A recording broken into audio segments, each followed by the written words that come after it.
Welcome back to the Out of the Rough podcast presented by We Know Fantasy. As always, my name is Nate with We Know Fantasy, and joining me as always is my co-host Jake. Jake, how are we doing today? We're doing pretty good, Nate. Pretty exciting PGA Tour event.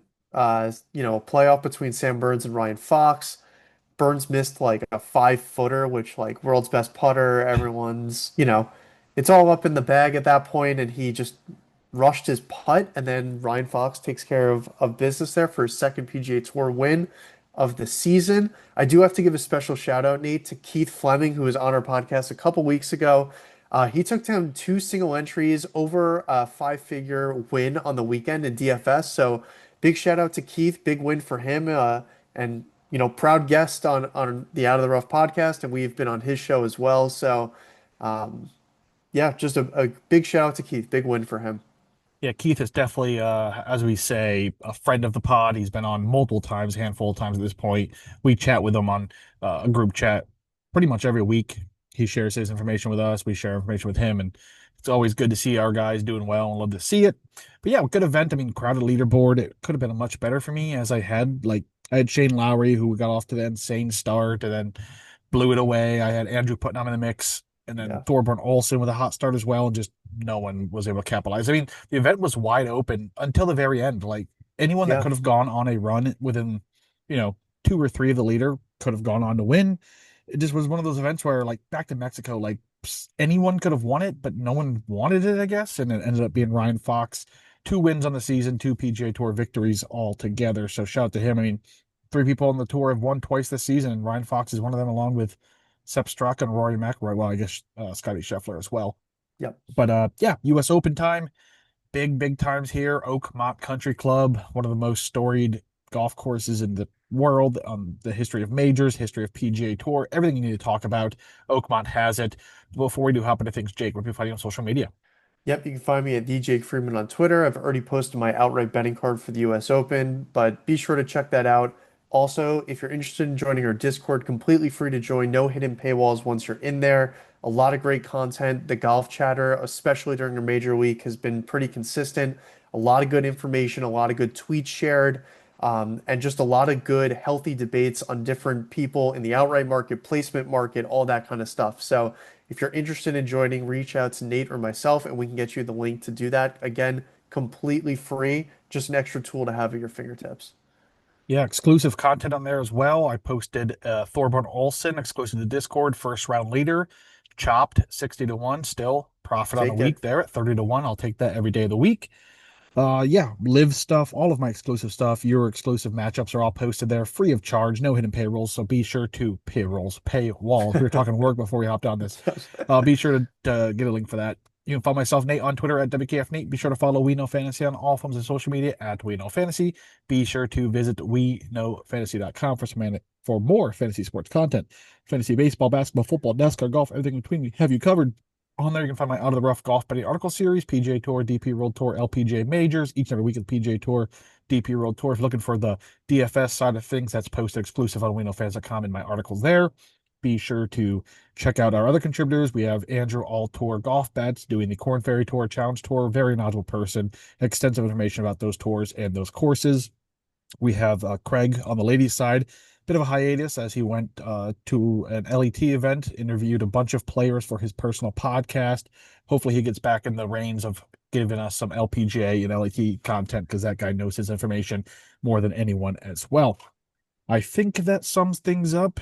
You know, everything we have at We Know Fantasy. If you're looking for the newsletter, I don't know if I've ever advertised that on this podcast. That's free as well, where I really just compile everything we have to offer in a week from We Know Fantasy.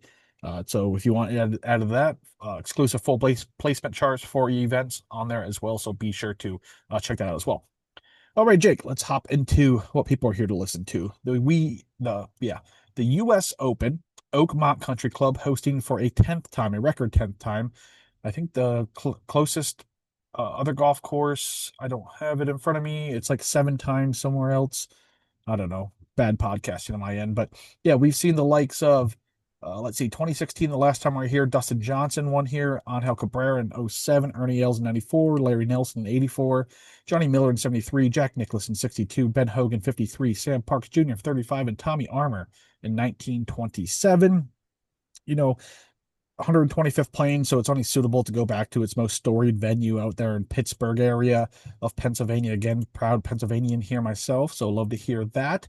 Field this week, of course, we know what we're getting into, right? It's a major, and it's the U.S. Open. It's a true Open. I mean, we have, of course, a list of full exemptions from, OWGRs to top amateurs, seniors, Corn Ferry Tour placement leaders, the list goes on and on. There's automatic qualifying bids, but a bulk of the field is made up of through qualifying. Extensive qualifying for some of these people, rounds and rounds and rounds, quantifying into the final day, which was the longest day in golf, with 36 rounds to get in. We talked briefly about that before last podcast as was happening then, and a few notable names, of course, not making it through there. Yeah. So again, you guys know the field at this point. Listen to this podcast. Nothing new to you here. So let's just move forward. Oakmont Country Club, again, most storied golf course in U.S. Open history, hosting for a record 10th time. Again, many of the games rates have listed the U.S. Open Championship trophy here on this very golf course. What I like about this golf course, Jake, 1904 opened, and it was designed by Henry Fownes. And, that's not a world-renowned golf architect who went on to then design hundreds of golf courses around the world, as most of these golf courses and venues we visit have. This guy simply was a very good golfer of the time in Western Pennsylvania, outplayed his local 9-hole course that he had, and then him and his sons were like, let's just build our own. I mean, of course, he was wealthy, very wealthy, sold his steel and iron company upon retirement and bought a bunch of land and built this golf course. As the story goes, upon making again his fortune in iron and steel in Pittsburgh, he would buy 191 acres overlooking the borough of Oakmont. Began his grand design, 150 men and two teams of 24 horses. The original venue was hand dug and constructed by this group of men and animals, designed as an inland links course styled after the traditional links of Great Britain. It has stood its test of time. Many of these venues and golf courses of those time have not stood the test of time simply because technology and advancements in the game have, dated them. But Oakmont is not one of them. Par 70 at 7,372 yards. Zero water on this golf course, but the course shows its teeth on every shot nonetheless. The story this week is the rough, right, Jake? It is rumored to be 4.5 to 5.5, upwards of 6, super thick, and stories have explained that they, overseeded this with various seedings of grass to see what would grow the best and become the thickest, the most challenging, and they settle on what they have. On top of that, it's been a very wet spring leading to summer Yeah. here in the Northeast, as Jake and I both reside up here. So again, the rough really, really took off because of that. So yeah, the rough is definitely going to be a factor this week. We've seen, videos online. Everyone has where they drop the golf ball. It just vanishes. Bryson DeChambeau did a little bit of videotaping of his practice round there and coming out of the rough. It's going to be a fun time for us viewers. Definitely watching these guys struggle if they don't hit the fairways this week. And fairways are going to be important. Average roughly 28 yards in width. Of course, some will be more narrow, some will be wider along the way. 168 sand bunkers feature this week, and of course, most notably the church pew bunker, which is a 100-yard long bunker that sits between holes 3 and 4, plays on the left side of both holes as they play opposite each other.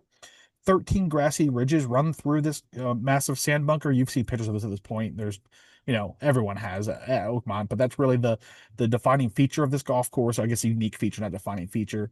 Also, the USGA has noted that the ditches that run around Oakmont, the drainage ditches, are becoming more in play this year. It's not going to be guarded by rough and further vegetation within, so any errant shot can find a ditch and become an unplayable of that nature. Again, need to find the fairway this week. I don't know if bomb and gouge. It's a U.S. Open, so the length is there, but typically we think of U.S. Open and there's a handful of guys who can compete because they mash the ball. I think finding the fairway is going to be rather important, but I don't think it's going to be the end all as well because you're going to need distance. It's going to be those guys who can control their driver or whatever they take off the tee, find some fairways, but you're still going to need some plus distance in doing this along the way. Greens are POA annual, average 7,000 square feet in size, and they're going to run 4.5 to 14 or 14.5 to 14.9 on the Stimpmeter, which is absolutely insane. Yeah. Insane to go along with everything else this golf course has to offer. Undulation, these greens are known for the undulations and slopes, again, added to this with the lightning quickness. And fun fact, the Stip meter originated from Oakmont. Edward Stimpson, a spectator in the 1935 U.S. Open, noticed the extremely fast and inconsistent greens, and developed this tool that is used today. And essentially, it's just like a, a runoff. They drop the ball, it runs, and as far as it goes, it's that's essentially what it is. But yeah, 1935 is here at Oakmont. Okay, the 168 sand bunkers. The greens are heavily bunkered by a bunch of them with unique and intimidating bunkers. Some of the greenside bunkers are both deep and steep. Signature hole at Oakmont, the 18th, a par four, roughly 484 yards. The hole has been known as one of the best inland finishing holes in America. Fairway is guarded by 5 bunkers. The long approach shot in is then tested by 4 small bunkers to the left and 1 large bunker on the right. Needless to say, going to take an all-around game, going to take a mental game to win at this golf course. It's going to be Yes. challenging. You're going to drop strokes. Birdies can come, but they will be rewarded, not given. It's going to be a fun time, Jake. Getting that here. It's going to be awesome. Bethpage Black is very close to where I grew up, so I've played that course. And when the ball ends up in the rough there, and I duff it 40 yards forward, and it doesn't even make the fairway, and I'm like, how the F do these pros do it? I think that we're finally going to see that this week. We're going to see some pros look very foolish. They're going to flub chips. They're going to duff shots, and it's going to be awesome. I'm so excited. Yeah, they're going to look like Cam Young on the 18th as he overshot the Yeah. green at the RBC Canadian Open and duff it to get a par and head himself into a playoff. But either way, yeah, weather this week does not look great as well. There's going to be some precipitation across the weekend, especially. So add that to everything else. It's going to be as they say, shit show. Yes. All right, Jake, I know you have just a few golfers on your betting card. I have a few as well. I I've got think four, and we've you got a have couple four. crossover. 1, 2, 3, 4, 5. I have six. I have six. So I'll just kick it off here with our first crossover, and that's Jon Rahm, the 2021 winner at Torrey Pines of the U.S. Open. You know, he leads Live Golf Tour in birdies. He's third in grid and regulations. He's fourth in scrambling, ninth in driving distance, 15th in putting average. Most recently, eighth in Virginia. Prior to that, seventh in Korea, fourth in Mexico, ninth in Miami, fifth in Singapore, sixth in Hong Kong, sixth in Adelaide, and second in Riyadh. Also played eighth at the PGA Championship and 14th at the Masters. He did hold the lead at the PGA Championship, I think, after the ninth or 10th hole, then squandered it away. And hopefully that's not a sign of things to come because he did the same thing at the Olympics, last year as well, just blowing it away in the back nine. But when we think of challenging golf courses, Jon Rahm's one of those first names that come to mind. A super powerful golfer, right? His upper Yeah. body strength is probably unmatched by anyone on tour. So getting out of the green, I shouldn't say on tour because he's not on tour, but in the world of golf, right? So getting out of the rough is going to be, I want to say simple for him, but he's going to have an advantage there just to be able to pull that club through this rough with more ease than some of these fairer guys. So I think that's an advantage. He's also just extremely, extremely good at golf. Like people Yeah. forget how good Jon Rahm is. Like before his move to Live, it was Scotty Scheffler, Rory McIlroy, and Jon Rahm, the big three, the three-headed monster, and he's still right there in my opinion. I think he is, arguably the second or third best golfer in the world, depending how you want to view Rory McIlroy at this point. So yeah, Jon Rahm here, 14-1. I was hoping we got to 16. I was hoping Bryson won on Live, and I hoped Rory had a better performance at RPC Heritage to try to, push that narrative. Boost. But yeah, Rory was god awful in Canada, and then Bryson didn't win in Live, so it kind of settled at 14. I think he's at 12 even. Jon Rahm on most books, so 14's more than fair in my opinion for Jon Rahm with 3 guys ahead of him. Of course, Scotty, Rory, and Bryson. Can't really go wrong with either 4 of these guys. So taking the best value in my opinion here with Jon Rahm, and hopefully he can put everything together this week. Yeah, I'm right there with you, Nate. He has gained off the tee in 21 straight starts, which is just music to my ears, right? He's long and he can find fairways, which is super important. The irons we know could get absolutely nuclear. It's going to come down to the putter because if Jon Rahm's putter cooperates, that's when he wins golf tournaments. When his putter does not cooperate and he starts to get frustrated on the greens, that's when you start to see the wheels come off and then he backdoors the top 10 because that's just what he freaking does. But if the putter is cooperating with him for 4 rounds, the rest of the game is there for Jon Rahm to win. Like you said, out of that top bunch, he has the best odds, and I'm there with you. I couldn't pass it up. Yeah, people forget Jon Rahm's a bit of a hothead when it comes to the golf. Like Oh he yeah. can get derailed pretty easily because of the mental aspect of the game and how he carries himself in doing so. So Yes. again, if everything goes right and he gets in that headspace that he is on that untouchable. he is John Rahm, there's gonna be no catching him. I think he can win this handily. If he gets in his headspace and starts messing up a bit, that's when he starts floundering and dropping those strokes. So we'll see what John Rahm we get this week. But yeah, really excited about John Rahm this week. Yeah, previous US Open winner as well, which is really Yep. important because you know what it takes mentally to cross the finish line on a Sunday in probably the hardest tournament of the year. But moving on to my next play here, I went higher. I went two very top of the board and two big long shots here, but I went with Bryson. I got him at around 10 to 1 here. Last year's US Open winner, I've been super impressed with what I've seen. Obviously, how can you not with a T5 at the Masters and then a T2 at the PGA Championship? Seems like Bryson is just he's on the grind. He's finding it's not even finding his game. He's just playing some awesome golf at the moment.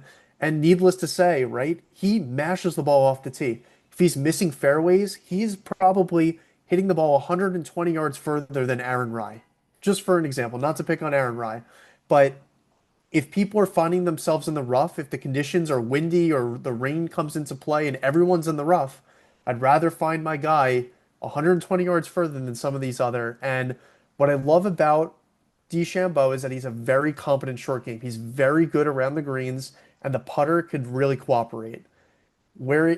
He's vocalized that, the irons sometimes his distance control becomes a bit of an issue.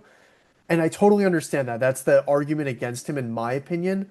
But his competence in the short game around the green and with the putter, I think more than enough makes up for that. And me going with Bryson and Rahm is really just saying, I hope that Scotty isn't in play because Rory looks like he's in shambles. And I think that Bryson and Rahm really have the two best chances outside of Scotty of winning this tournament. Yeah, I'm right there with you. What we saw last week, even if Rory didn't want to be there at the Canadian Open, I mean, he was fifth from last, right? He was Yeah, it's plus 10 through horrible. two rounds in a pretty easy scoring golf course. The first round was, ball in hand. So, I mean, Thorburn Olsen and Chris Gotterup went, or not Chris Gotterup, Christopher Del Soler went Oh, minus yeah. nine. So, like, Rory McIlroy going plus 10 for those first two rounds are absolutely insane. So, yeah, Bryson, we know what we're getting out of Bryson. He's going to be there come Sunday. He's going to probably be a top five, at worst, a top 10, in my opinion, but he's going to be there come Sunday. These are the type of events that he strives for. This is what it is all about for Bryson DeChambeau at this point in his career, of course, play on live. Again, winning last year, chasing down Rory. Rory kind of gave it to him, but again, defending U.S. Open champion for a reason, right there, the PGA, the Masters, all of it. He shows up at these events, and that's what Bryson does. And again, mashing the ball. And a good note you just said there, you're not going to hit the fairway in every single play. Even if you are Right. the most accurate driver of the golf ball, you're going to miss some fairways. So why not be 100 yards down way than not, and then try to scramble from there? Makes things a lot easier. Yeah, and the total weight on, off the tee was what I put into my model. And yes, a lot of that is derived from his distance, but he's also been fairly accurate as of recent, gaining in 6 of his last 10 starts. That's good enough for me to take a shot. I can't doubt you there. Can't doubt you there. All right, I'm gonna roll over here, and I have one short guy, and then hit a few medium and some long shots along the way. So don't know how I feel about this, but Patrick Cantlay at 50 to 1 is my next play here. And Patrick Cantlay plays boring golf. It's boring. There's nothing exciting about it. He doesn't show any emotion, just stone-faced, boring golf. And I think that's a benefit to have here at Oakmont. He's currently or most recently 12th at Memorial, miscut the PGA. Let's throw that out the window. Fourth of the Truist, 13th RPC Heritage, 36th Masters, 33rd Valero, 12th Players, 31st API, 5th Genesis, 33rd Pebble Beach, 5th American Express, 15th Century Tournament Champions. Placed third at the US Open last year, 14th in 23, 14th in 2022, 15th in 2021, and 43rd in 2020 over the past 5 years. Fourth on tour and par fives, 10th on approach, 11th in birdie or better percentage from the rough, 33rd off the tee, 38th in total driving, 44th in bogey avoidance. He is 66th in strokes gained putting in Poe, a 47th proximity hole from the rough, 59th proximity hole from 175 plus, 72nd three putt avoidance. Like, what I'm getting at here is he's good out of the rough, he avoids bogeys, he scores in the par fours, and he can go nuclear where the irons would need it. A strong POA putter as well, plus there. Checks out, right? Again, we had this debate in the Discord, and am I totally confident Patrick Cantlay comes here and wins this golf event? No. Am I more confident that a combination of uh, John Rahm, Rory McIlroy, Bryson DeChambeau, Scotty Scheffler win this golf course? Of course. Am I 90% sure that one of those four will win? Yes. But there's 10% of openness that one of those guys doesn't win. And why not go with a guy who is, again, super boring at golf, but that's what you need at Oakmont. It's not going to be super exciting, but if you can avoid those bogeys, if you can putt well and have a strong approach game, I think you have a fair share or a shake it, I guess you could say, in doing so. Open optimism about this, but again, plus value at 50 to 1. If that open 10% chance of someone else besides those big four winning is to do it, I think Patrick Cantlay can definitely do it. Yeah, it's one of those that, he hasn't crossed the line in a little bit, but he's one of those that he's going to pop every single week because his underlying stats just scream that a win is it's coming for him, right? He just peppers these top 5, 10, 15, 20 finishes all season long because his irons are good. His putter is good. There's no part of Patrick Cantlay's game where you're like, he's severely lacking in this area and that's what's holding him back. It just needs to click for him, and he just needs to play well for 4 straight rounds. I didn't get to Cantlay, but I think a lot of people are this week because, like you said, everything makes sense.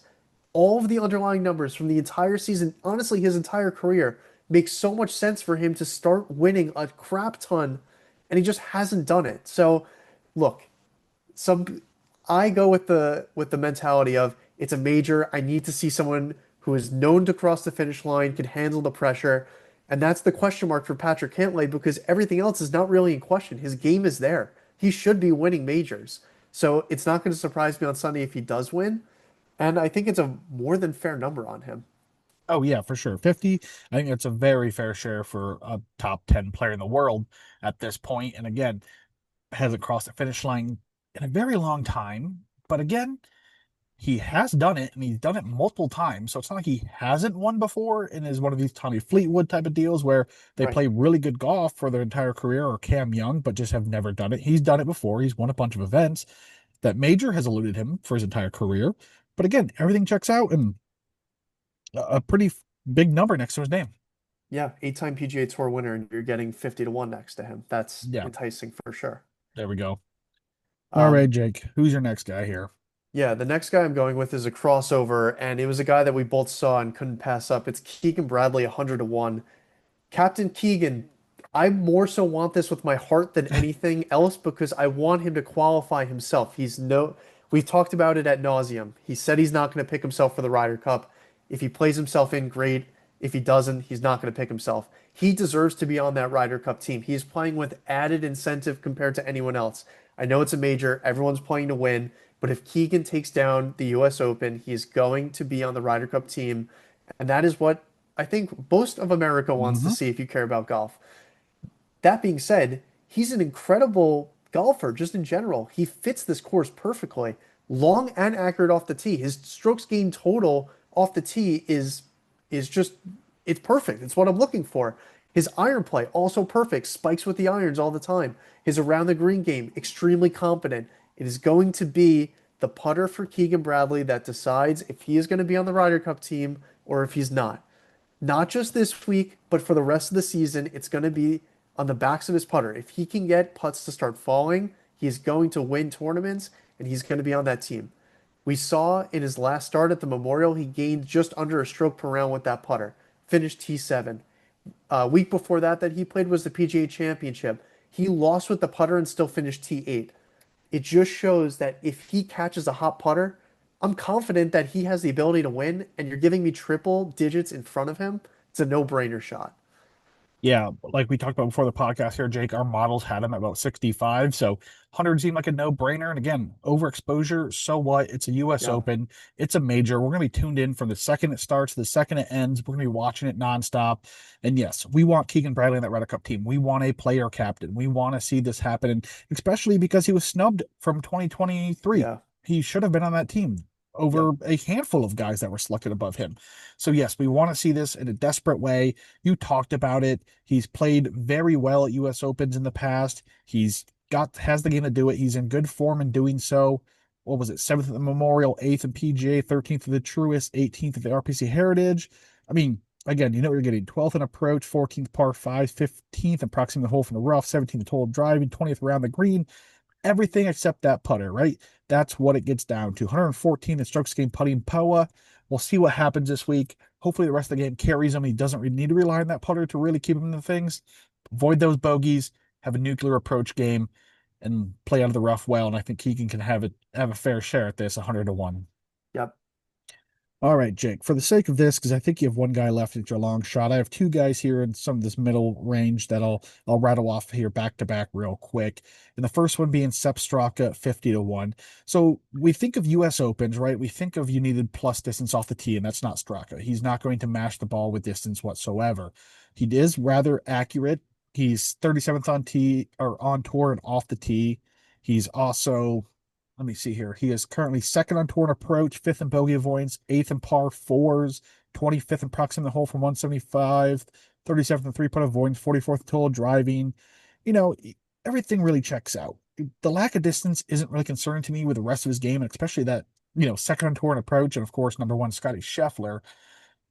But again, he's also one of the hottest golfers in the world, winning two times in the PGA Tour this season.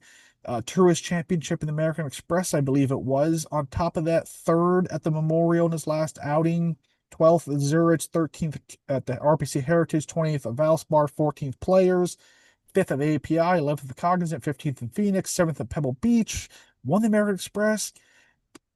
What can you say about this guy?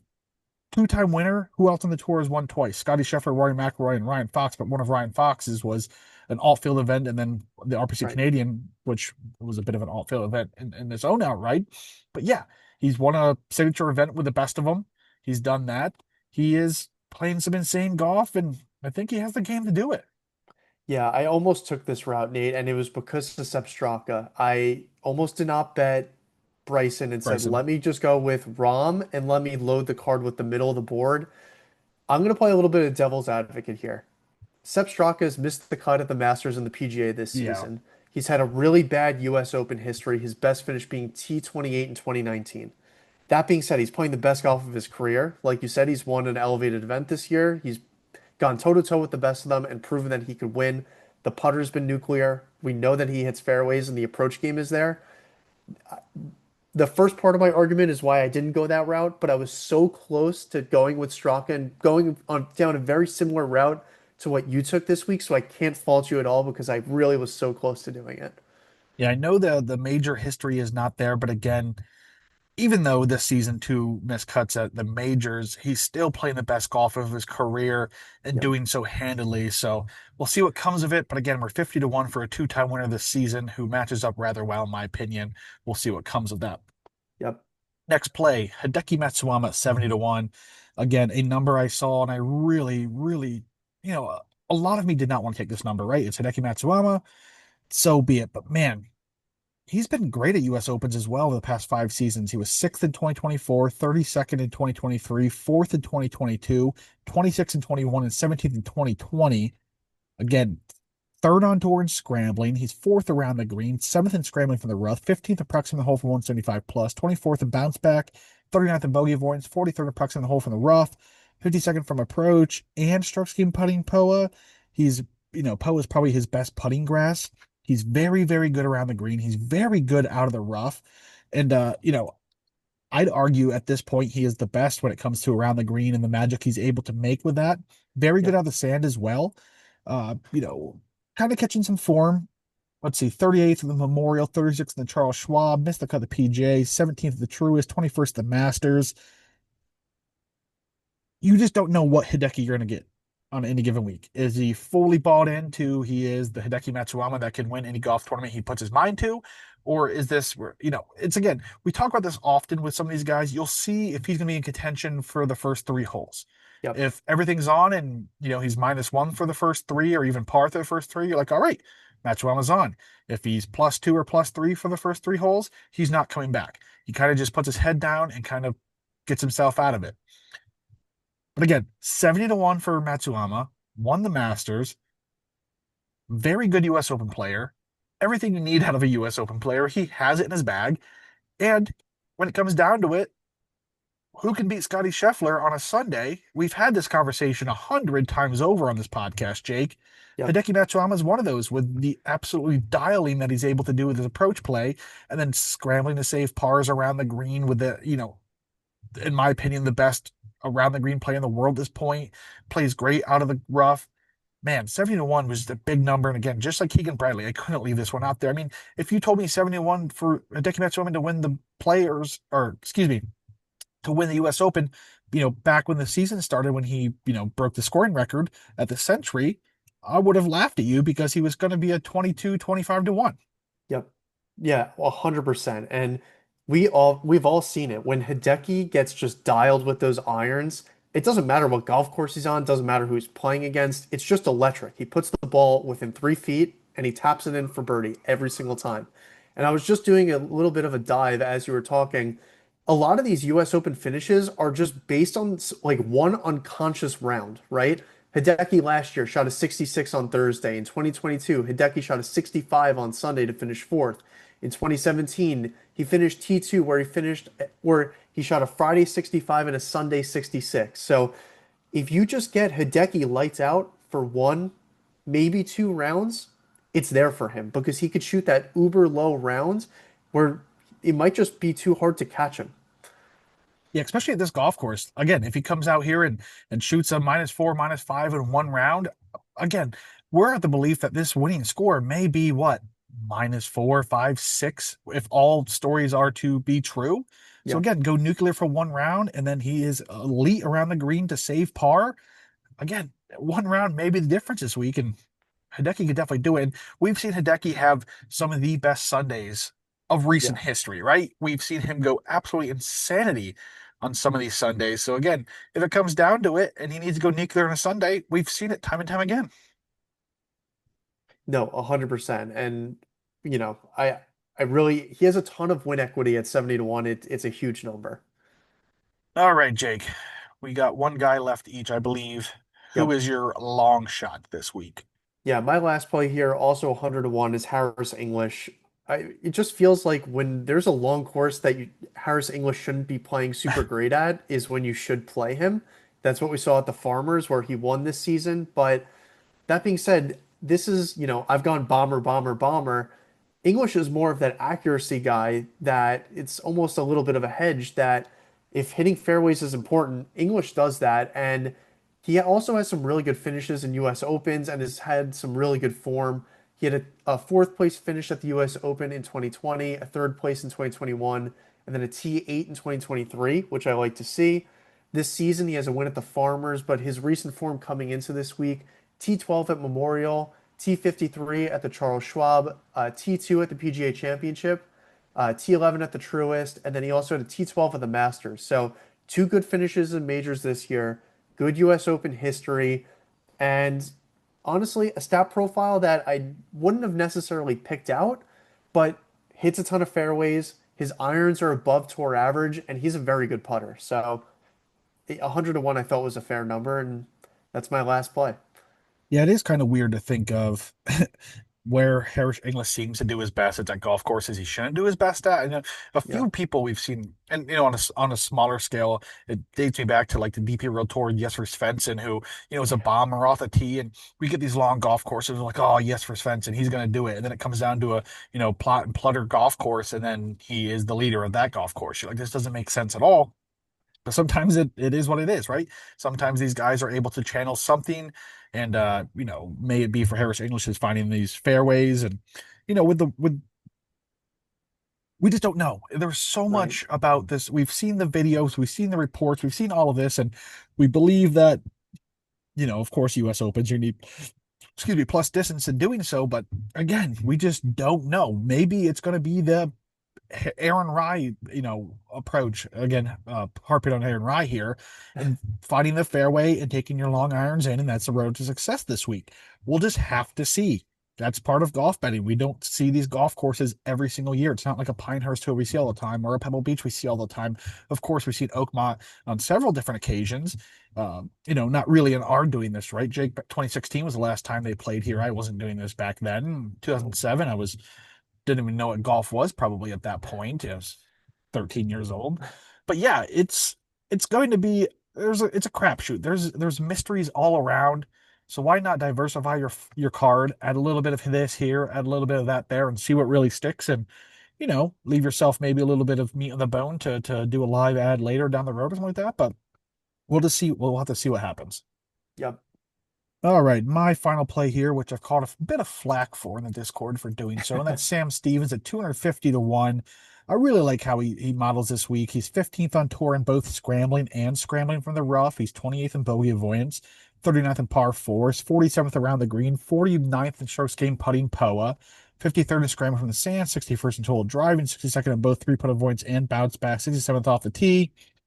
The approach number is not really where you want it to be, but everything else really checks out. He is coming in great form coming in this week. 31st at Memorial, 28th at Charles Schwab, 60th at the PGA Championship, 23rd at the Truist, 3rd at the CJ Cup Byron Nelson, 24th at the Zurich, 54th Heritage, and 18th at the Texas Children's Houston Open.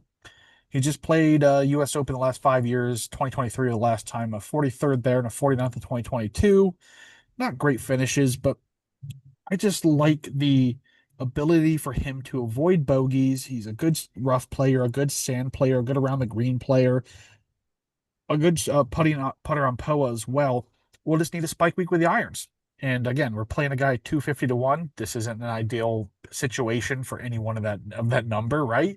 So it's just a stab in the dark. It's a guy who the stats suggest that he should have success here. And when it comes down to it, do I really think Sam Stevens is going to win the US Open? No.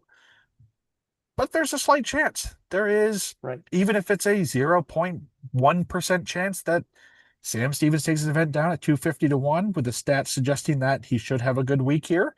So be it. Again, comes down to say it comes down to Sunday, he's in the mix, he avoids the bogeys and maybe just backs himself into contention that way. Again, stab in the dark. No, I don't really believe Sam Stevens is going to win the US Open. And so be it. If he's on my card, and I don't really believe that he did it. Think back to Brian Harman at the Open Right. Championship. Did I really believe Brian Harman was going to win a major at 120 to 1 on my betting card? No, but the stats suggested he should have a good week. And man, he won that by a 4 or 5 strokes, whatever it was.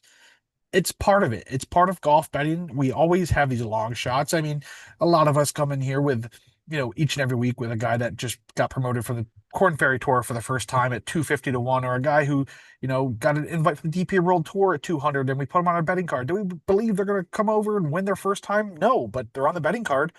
So it's part of it, right?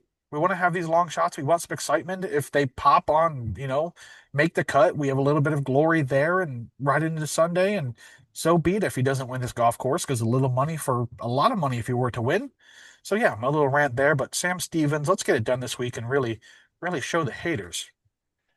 Yeah, no. Look, the whole point of, running and making your own models is trusting the underlying stats that it spits out and back at you and says, hey, and if your model spit back at you that Sam Stevens is a possible play here, there's no shame in taking him whatsoever. And like you said, great short game, good off the tee. If the irons, cooperate, where he gained just under 1 stroke per round at Memorial the last time he teed it up with the irons, who says he can't do it? You know? Yeah, I think everyone says he can't do it, and I'm kind of believe that. But either way, it's again, he's 250 to 1, even at $5. What, that's Right. $1,200 return, like absolutely Just insanity. dream. Yeah, it's all it is. It's a dream. It's a dream. We've seen some crazy things happen on the PGA Tour, maybe not the US Open, but we've seen some, start of last season with Nick Dunlap winning um early on as an amateur. And that start to the season last year was absolutely insane with Yeah. the late Grayson Murray and all those guys winning at 400 to 1 odds. And Nick Dunlap was even on some books when he won his event because he was an amateur who just made the event and all of that. So Right. crazy Brian things have Campbell won happened. an event this year. What was Like that? Brian Campbell won an event Oh this yeah, year. yeah. That being Like said, it was a crappy field, but like if you had said, "Hey Jake, I'll give you odds that Brian Campbell wins a golf tournament," I would take the no side of that and I would take it for whatever action you wanted to give me. yeah, And I'd be a big fat loser. So, yeah. Peter Malnati last season, like the start to the last season right. was absolutely insane. It was something like if you played like $1 for the first event and kept rolling Yeah. your winnings over, you'd get like $1 million or something. Like it was insane. Yeah. But that's part of golf betting, right? It's the hope and dream. It's The fun of the it. fun of it, right? There's 156 golfers and only one can win. So he's in the field. He's Yeah, got odds next to his name. So that's he's all got a it takes. chance. That's all it takes. Yep. All right, Jake. I think that's it for the US Open. It's going to be an exciting time. Anything to add here before we hop off? No, I think we covered everything. Yeah, we're really, really bullying down. It's insane that we're at this part of the PGA Tour schedule because it's June. We're going to be at the Open next month, what, in 4 weeks' time, 3 weeks' time. And the season's winding down so fast. I can't believe we're here already. The Yeah. third major of the season's upon us. I mean, it feels like, again, we talk about this often, right? It takes forever to get to the Masters, and we're just, you know, Yeah. passing time trying to get to the Masters. And next thing you know, we're there and we're already to the US Open in the second week of June. Travelers next week. We get the Rocket Mortgage John Deere. Then it's over to England for over to Scotland for the Scottish Open. Then it's the Open. Like we're 4 weeks, 5 weeks away from that event, and then the PGA Tour Championship, and the season's winding down before we know it. Jake, you go to the Travelers this year?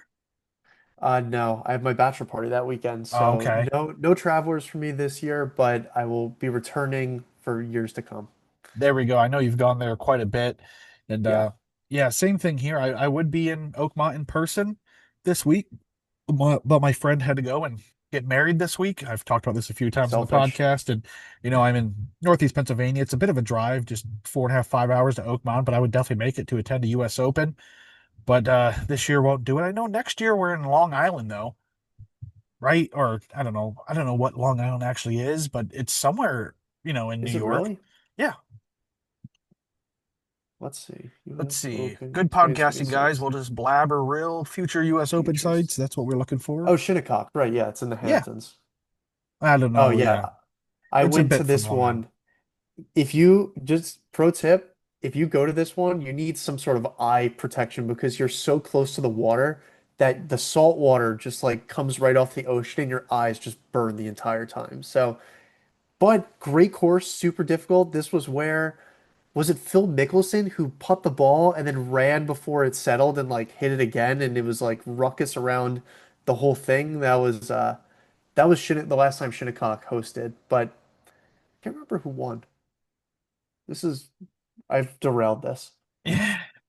Yeah, but Shinnecock next year, then we're at Pebble again, Winged Foot again, then Pinehurst. I'm really looking forward to Marion. And I know it's 2030 and we're a while away from there, but Philadelphia is kind of like, I mean, it's kind of the closest major city to me, and I'm a giant Phillies fan, so I'm there quite often and kind of deemed it my city in a sense, right? So I'm excited for that. I was bummed I wasn't the truest this year.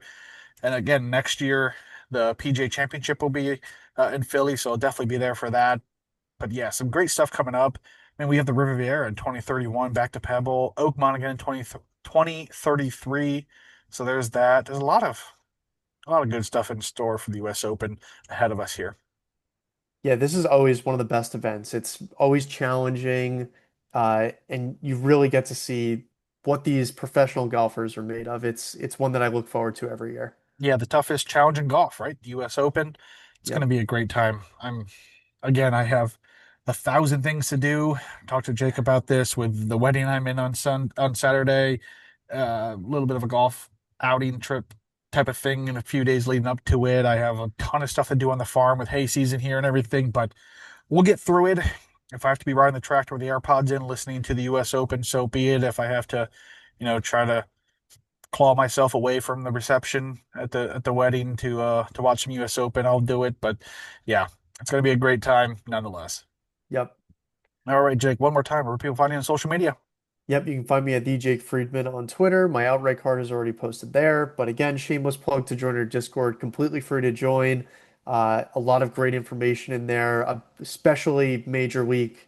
Tweets that you might not see, people are posting in there talking about, breaking down, is this just clickbait or is this actually something that we should wait and consider? So again, a great tool with a lot of great opinions and a lot of really smart people in there. So completely free to join, no hidden paywalls. Reach out to Nate or myself. We can get you the link to join there.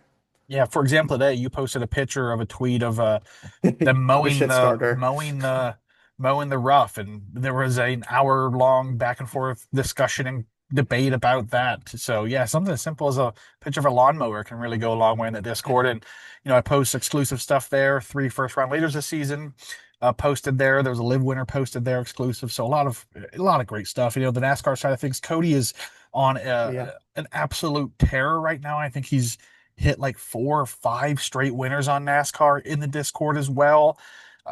Soccer stuff is heating up. I know we're on an off season there for the EPL at least. But yeah, it's a great place to be. It's absolutely free. There's no hidden paywalls whatsoever. Just a community-based thing there with a lot of stuff that we do along the way to keep things interesting with the community wager tracker. We developed a scoring system in there as well to have a bit of banter. So yes, definitely check that out. You can find myself, Nate, on Twitter at WKF Nate. Be sure to follow We Know Fantasy on all forms of social media at We Know Fantasy. Be sure to visit WeKnowFantasy.com for some more fantasy sports content. Until next time, guys.